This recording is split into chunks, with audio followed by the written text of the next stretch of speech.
Hello everyone, स्वागत है आप सभी का हमारे इस यूट्यूब चैनल में जहां हम लोग इन्फॉर्मेटिव वीडियोस लेकर आते हैं। मैं हूं जावेद और आज हम लोग बात करेंगे अबाउट द स्वराज्य पार्टी। यहाँ दोस्तों स्वराज्य पार्टी बेसिकली नेशनल पॉलिटिक्स में इन इंडियन नेशनल पॉलिटिक्स में after the end of the non cooperation movement ये एक इम्पॉर्टेंट फैक्टर बनकर उभर कर सामने आता। वेल रीजंस क्या थे for the formation of the Swarajya party, यानी इसका एक छोटा सा बैकग्राउंड है, उस पर बात करेंगे दोस्तों।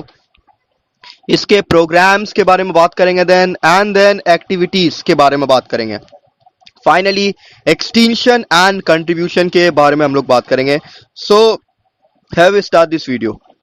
वेल बैकग्राउंड में देखा जा सकता है दोस्तों कि after the deplorable failure of non cooperation movement, Indian politics कहीं ना कहीं एक दूसरी सिचुएशन में चली जाती है due to Hindu Muslim quarrels, founding of the Swarajya party. Well यहाँ पर देखा जा सकता है दोस्तों कि आखिरकार ये स्वराज्य पार्टी फॉर्म क्यों होता है। मैं आपको बता देता हूँ, 1905 में इंडियन नेशनल कांग्रेस में एक रिफ्ट आ गया था। कांग्रेस दो अलग अलग ग्रुप ऑफ लीडर्स में बढ़ चुका था, एक था एक्सट्रीमिस्ट एंड दूसरे थे मॉडरेट्स। वेल यहाँ पर उनकी जो अलग अलग मोटिव थी वो था स्वराज्य।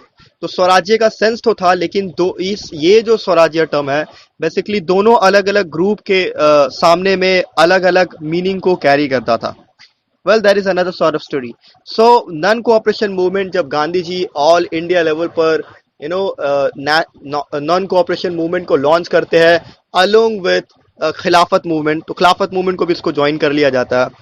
वेल तो बाद में कुछ स्कॉलर्स भी क्रिटिसाइज करते हैं एंड कुछ लीडर्स भी इस मूवमेंट को क्रिटिसाइज करते हैं।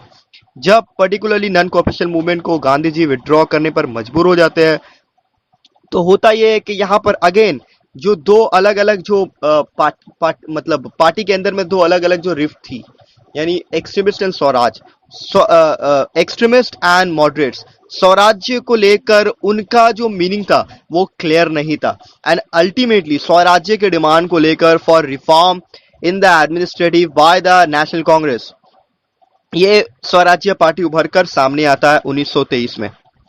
वेल बता दूं मैं आपको, उस वक्त और भी सीवियर इकोनॉमिक डिप्रेशन होती है कंट्री में। आफ्टर जलियांवाला बाग मैसेकर, खिलाफत मूवमेंट, रॉलेट एक्ट वगैरह वगैरह, बहुत सारे बैकग्राउंड इसमें आ जाते हैं। इसमें इंडियन नेशनल पॉलिटिक्स अपने एक दूसरे मुकाम पर चला जाता है। वेल यहाँ पर बहुत सारे labour unrest and revolutionary activities भी स्टार्ट हो जाती है, राइट। तो ड्रामेटिकली इंडियन नेशनल पॉलिटिक्स जो है वो चेंज हो जाती है, टू सम एक्सटेंट स्ट्रांग हो जाती है। वेल अब बात करेंगे formation of the Swarajya party. Failure of non cooperation movement एक एटमॉस्फेयर क्रिएट करती है of depression. Well it was the time जब चित्तरंजन दास एंड मोतीलाल नेहरू, ये दो बड़े बड़े लीडर्स थे, placed an alternative proposal for political action, right. So Gandhi ji जो फेवर में नहीं थे, क्योंकि यहाँ पर आइडियोलॉजिकल कॉन्फ्लिक्ट हो गया था बीच में। Gandhi ji was not in favour of the acceptance of the constitutional reforms of 1919, right. लेकिन जो कुछ लीडर्स थे, मैं 1919 का रिफॉर्म बता दूं आपको कि मॉन्टेक-चेल्सोम रिफॉर्म एक्ट हुआ था। उसमें एडमिनिस्ट्रेटिव सिस्टम के बारे में ब्रिटिश ने पूरा का पूरा एक स्ट्रक्चर तैयार किया था। उससे गांधी जी मतलब इत्तेफाक नहीं रखते थे, फेवर नहीं कर रहे थे कॉन्स्टिट्यूशनल रिफॉर्म को लेकर। लेकिन कुछ जो लीडर्स थे जैसे Chittaranjan Das, Motilal Nehru, they chalked out a programme as a substitute for non cooperation movement, right. Well यहाँ पर they spoke of forsaking the earlier decision to boycott the legislative councils and carrying on the fight inside the legislatures set up by the Government of India Act 1919। तो जिस तरीके से पता है हम लोगों को नॉन कोऑपरेशन मूवमेंट में, यानी ब्रिटिश के साथ किसी भी तरीके से ऑपरेट नहीं करने वाला सेंस, अलग अलग सेक्टर्स एंड कम्युनिटीज में बाइकआउट को लेकर आता है। चाहे वो लेजिस्लेचर के बारे में हो, लेजिस्लेचर को बाइकआउट करना हो, एजुकेशन को बाइकआउट करना हो, दूसरे अलग अलग जो सेक्टर्स है उसको बाइकआउट करना था। लेकिन कुछ लीडर्स को ये बात पसंद नहीं आई थी, समझ नहीं आई थी। Well however there am the leaders of the Swarajya Party, their aim was to wreck the Reform Act from within। तो हकीम अजमल खान, विठल भाई Patel, Madan Mohan Malviya, Srinivas Iyengar, Kelkar, Jayakar, and Satyamurthy and others supported this view and came to be known as pro changers. यहाँ दोस्तों यहाँ पर मामला आता है pro changers वाला, right? Well, pro changers on the other hand, Vallabh Bhai Patel, Rajendra Prasad, Dr. Ansari, K.R. Iyengar, Chakravarti Rajgopalacharya, and others lent their full support to Gandhiji. They were called no changers.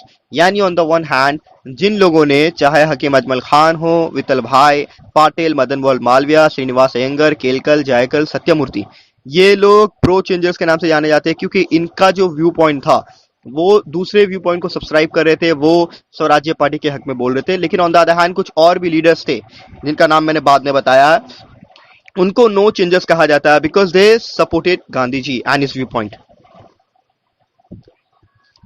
Well, pro changers जो है वो एक party form करते हैं, sorry pro changers form करते हैं the Congress Khilafat Swaraj party in January 1923, right. So यहां से समझ में आता है कि स्वराज्य पार्टी स्टैब्लिश होती है with some leaders 1923 within the Congress which was called the Swarajya party. CR Das जो है इनके प्रेसिडेंट बनते हैं, मोतीलाल नेहरू सेक्रेटरी बनते हैं इस पार्टी के, राइट। तो ये था formation of the Swarajya party. अब बात करते हैं प्रोग्राम्स के बारे में। पहला, attainment of colonial self government, ये इनका अल्टीमेट एम था, राइट। यानी स्वराज्य पार्टी का ये अल्टीमेट एम था।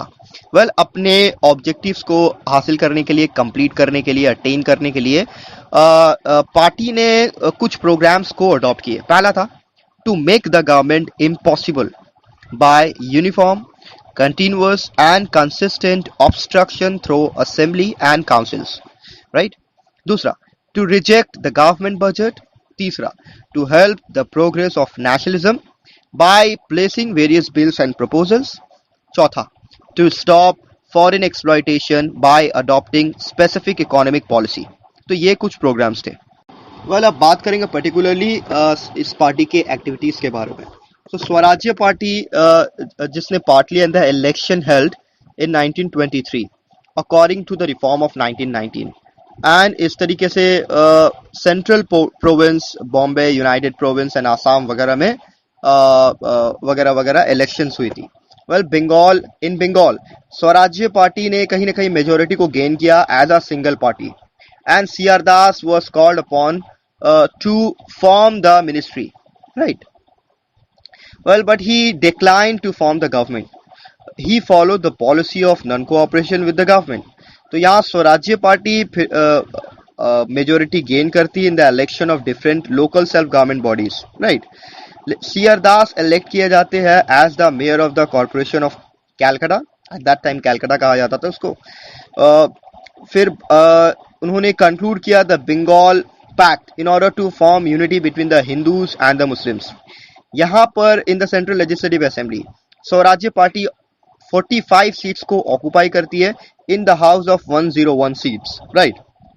यानी कुछ हाफ भी नहीं पहुंच पाते ये लोग। Well, they formed a coalition with moderates and Muslim house of 101 seats, right. So इस तरीके से कोलिशन बनता है। इस कोलिशन गवर्नमेंट को नेशनलिस्ट पार्टी कहते हैं। Motilal Nehru became the leader of opposition. Swarajist placed demands for the release of prisoners, withdrawal of repressive acts and introduction of provincial self-government, right? So इस तरीके से इनिशियली वो स्पेक्टेकुलर सक्सेस को achieve कर पाए। वेल, यहाँ वल्लभ भाई Patel was elected speaker of the central legislature in 1925. यहाँ पर फिर बाद में पार्टी एक्सटेंड हो जाती है। एक्सटेंशन ऑफ द पार्टी के बारे में बात करेंगे तो स्वराज्य पार्टी की जो सक्सेस थी was a matter of great concern for the government. Efforts बनाए गए कहीं ना कहीं to curb the influence of the Swarajist और एक a large number of arrest were made on different places. Well, sudden death हो गया CR दास का, यहाँ पर was a severe blow to Swarajya party, जहां उसके बाद फिर ये पार्टी 3 अलग अलग ग्रुप्स में टूट गई थी। Well, the party could not maintain its separate existence, यहाँ इस तरीके से वो खत्म हो जाती है, right. Well her party and दूसरे जितने भी रिफ्ट्स होते हैं, हर किसी का कंट्रीब्यूशन होता है। सिमिलरली यहाँ पर स्वराज्य पार्टी का भी कंट्रीब्यूशन रहा था in India's freedom struggle, right. Well till then, अगर आपको वीडियो पसंद आया है तो प्लीज लाइक एंड सब्सक्राइब।